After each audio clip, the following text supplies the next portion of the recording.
नमस्कार, आप देख रहे हैं आदर्श भारत टीवी और मैं हूं आपके साथ सीमा नामदेव। बढ़ते हैं खास खबरों की ओर। गोविंदपुर प्रखंड के गोविंदपुर पंचायत के मुखिया प्रत्याशी अनूप सिंह से खास बातचीत में मुखिया प्रत्याशी अनूप सिंह ने बताया कि त्रिस्तरीय पंचायती राज व्यवस्था में पूर्व के चुनाव में भी मैं मुखिया का उम्मीदवार था और जनता जनार्दन का सहयोग आशीर्वाद मुझे प्राप्त हुआ, लेकिन दुर्भाग्य के साथ कहना पड़ रहा है कि कुछ दबंग लोगों ने मुझे काउंटिंग में चुनाव हराने का काम किया।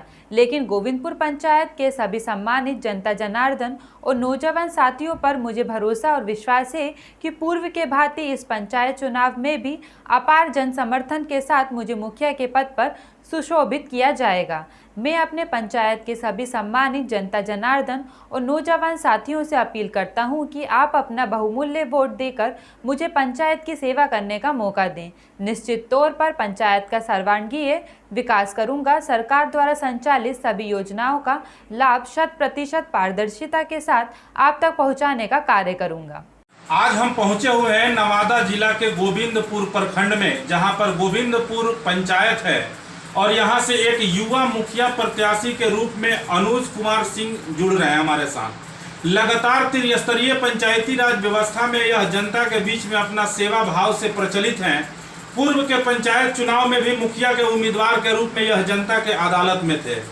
गोविंदपुर पंचायत के सम्मानित जनता जनार्दन ने इनको अपना अपार जन समर्थन दिया था, लेकिन कुछ वोट के अंतर से यह पीछे रह गए, जिसके वजह से मुखिया नहीं बन पाए। लेकिन मुखिया के चुनाव में पराजय होने के बावजूद भी अनुज कुमार का सेवा भाव लगातार 5 वर्षों तक बना रहा। इस बार त्रिस्तरीय पंचायती राज व्यवस्था का चुनाव है और अनुज सिंह यहाँ से मुखिया के प्रत्याशी के रूप में पुनः जनता के अदालत में है। अगर इस बार गोविंदपुर पंचायत के सम्मानित जनता जनार्दन अपना बहुमूल्य वोट देकर इन्हें मुखिया चुनती है तो इनका मानना है कि पंचायत का सर्वांगीण विकास होगा। आइए अनुज सिंह से हम जानते हैं कि इनका पंचायत में मुखिया के पद पर चुनाव लड़ने का मुख्य उद्देश्य क्या है और अगर यहाँ के जनता मुखिया चुनती है तो किस तरह का विकास का काम करेंगे। हमको जनता तो सब लोग बहुत अच्छा से चाह रहा है। हमने ऐसा काम किया, उसके कारण से सारा जनता ही कह रहा है कि आपको हर हाल में खड़ा होना है ना। बहुत से लोगों को मैंने पेंशन कराया, जो आदमी जोन काम से आया उसको आजकल काम करते रहे हैं। हार के भी बहुत से आदमी को मैं काम किया है, जिसमें कि आकर किसी को दिक्कत न हो। हम लोग तो बीच में गरीबी से जुड़े हुए हैं, गरीबों को शब्द में देखते आए हैं। उसके कारण जो सारे गोविंदपुर का जनता को कहना है कि नहीं, आपको हर हाल में खड़ा होना है, चाहे वो किसी से खड़ा है।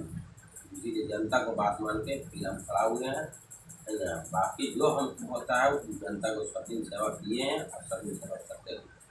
लगातार जनता के सेवा में आप चुनाव में पराजय होने के बावजूद भी सेवा में आप लगे हैं। इस बार जनता से क्या अपील करना चाहेंगे गोविंदपुर के मतदाता मालिकों से? मालिकों तो ये सब कहना कि हमको भाई अगली बार दीजिए मौका, और उसके बाद तो फिर आप लोग खुद को देखिए कि हम कैसा आदमी है, क्या है, नहीं है।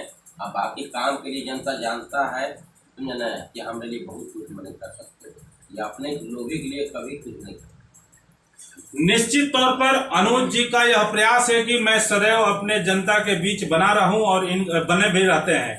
इनका मानना है कि मैं एक निम्न वर्ग और निम्न परिवार से आता हूं। मैं गरीबों का, मजलूमों का दर्द समझता हूं। सरकार द्वारा बहुत सारी महत्वाकांक्षी योजनाएं चलाई तो जा रही है, लेकिन बड़ा ही अफसोस की बात है कि आज भी गोविंदपुर पंचायत के जनता विकास से महरूम है। कहीं ना कहीं सरकारी योजनाओं में बड़े पैमाने पर भ्रष्टाचार है। गरीबों को आज भी कई ऐसे लोग पंचायत में हैं जो गरीबी रेखा के नीचे अपना जीवन गुजर बसर कर रहे हैं, लेकिन उन्हें सरकारी योजनाओं का लाभ नहीं मिल पा रहा है। चाहे वह प्रधानमंत्री आवास योजना की बात हो, वृद्धा पेंशन की बात हो, राशन की बात हो, या और भी कई ऐसी मूलभूत समस्याएं हैं जिससे गोविंदपुर पंचायत के जनता त्राहिमाम कर रही है। इन सारे समस्याओं को लेकर अनुज सिंह पंचायत के मुखिया के उम्मीदवार के रूप में जनता की अदालत में है और जनता से दरख्वास्त कर रहे हैं कि इस बार आप भूल ना करें, चूक ना करें। मेरे विकास कार्यों को या मेरे व्यक्तिगत व्यवहार विचार को देखते हुए मुझे भी एक बार सेवा का मौका अवश्य दें। फिलहाल के लिए इतना ही। खबरों का सिलसिला लगातार जारी है। आप बने रहिए आदर्श भारत टीवी के साथ। नमस्कार।